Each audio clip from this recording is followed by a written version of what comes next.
احادیث میں مرغوب ہے کہ نماز پڑھنے سے پہلے آذان پڑھ لیا کر، اقامت پڑھ لیا کر۔ جب تو آذان اور اقامت کے ذریعے سے نماز شروع کرتا ہے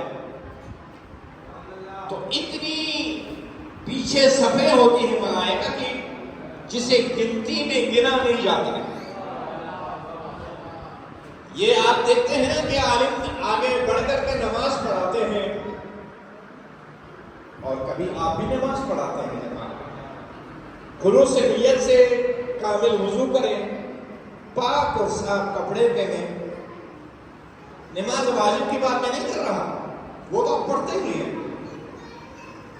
خصوصاً شب، ان شبوں میں نماز شب کی طرف متوجہ ہو جائے۔ خدا کی قسم اس سے بہتر موقع نہیں ملے گا۔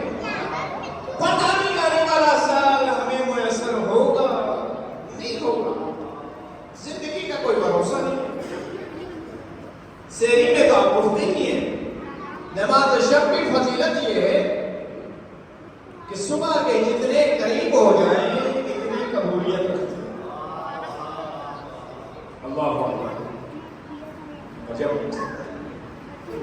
جائے نماز میں کھڑے ہو کر کے دو رکعت نماز کی نیت سے آپ نماز پڑھنا شروع کرتے ہیں تو فرشتوں کی ایک فوج آپ کے پیچھے نماز پڑھ رہی ہے۔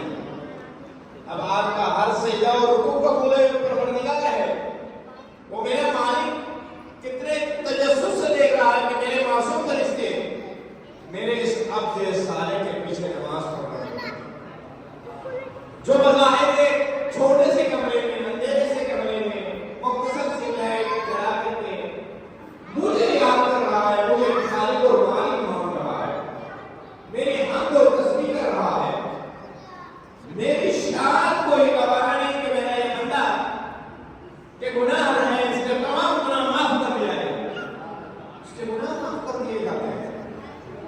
نماز شب کی تو بڑی خصوصیت ہے آپ کے ائمہ معصومین علیہ السلام اور انبیاء علیہ السلام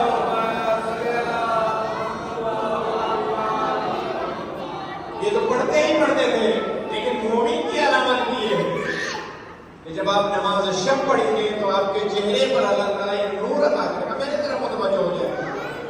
ہم مل بیٹھ کر کے گفتگو کر رہے ہیں، کوئی لمبا بڑا مجمع نہیں ہے، یہ دل کی باتیں ہیں جو میں آپ کی طرف منتقل کر رہا ہوں۔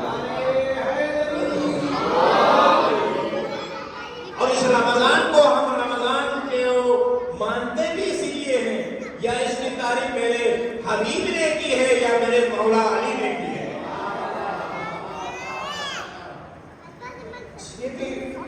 محبوب کی ہر ادا اسے پسند ہوتی ہے، اس کے عاشق کو، کہ وہ جیسے کریں جس طریقے سے کریں، ہم اور آپ یقیناً دم بھرتے ہیں کہ ہم